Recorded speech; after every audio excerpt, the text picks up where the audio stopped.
Today in the Middle East, the world watches as the United States and Israel continue their military campaign against Iran, now entering its fifth straight day. The situation is escalating rapidly, with massive explosions rocking Tehran and other major Iranian cities.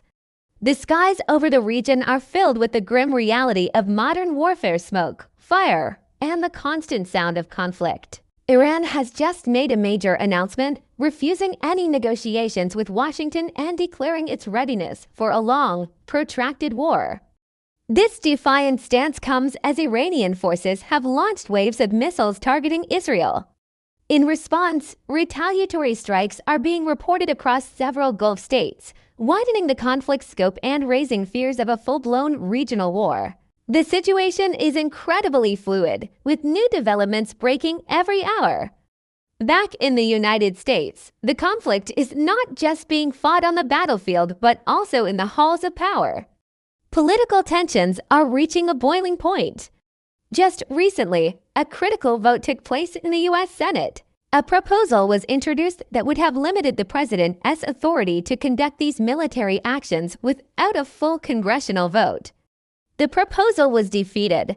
This outcome highlights the deep and bitter divisions within American politics over this war and the constitutional powers of the presidency. While some argue for swift and decisive action, others are demanding more oversight and a debate on the long-term consequences of this military engagement. The debate is far from over and reflects a nation grappling with its role in this dangerous and unpredictable conflict. On the ground in Iran, the human cost of this war is becoming tragically clear. A severe humanitarian crisis is unfolding before our eyes. Panicked citizens are fleeing their homes in droves, attempting to escape the relentless airstrikes. Entire neighborhoods in major cities are being emptied, creating a massive wave of internally displaced people with nowhere safe to go.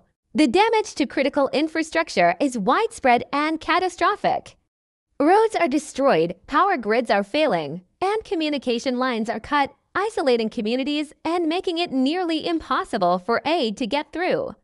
Hospitals are completely overwhelmed, struggling to treat the ever-increasing number of casualties with dwindling supplies and exhausted staff. The human toll is rising by the hour, and the stories emerging from the conflict zone paint a harrowing picture of suffering and loss.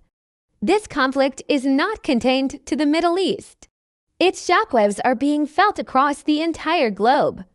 The most immediate impact has been on the world economy. As soon as the military actions intensified, global oil prices surged to their highest levels in years. This spike is already affecting gas prices at the pump and raising concerns about inflation and economic instability worldwide. Major shipping lanes in the region are now at risk, threatening to disrupt global supply chains for all kinds of goods. World leaders are watching the situation with extreme concern, with many calling for an immediate de-escalation and a return to diplomacy.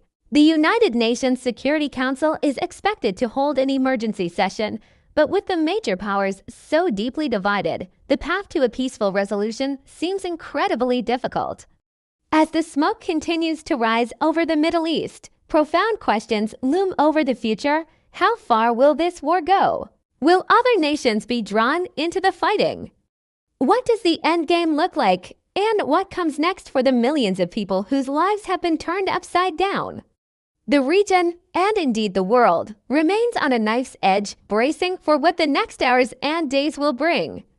The stakes could not be higher, and the path forward is shrouded in uncertainty. We will continue to monitor this situation closely and bring you the latest information as it develops. If you want to stay updated with breaking world events like this, make sure you subscribe to our channel now and hit that like button to help us reach more people. We want to hear from you. Comment below and let us know what you think will happen next in the Middle East. Your perspective is important.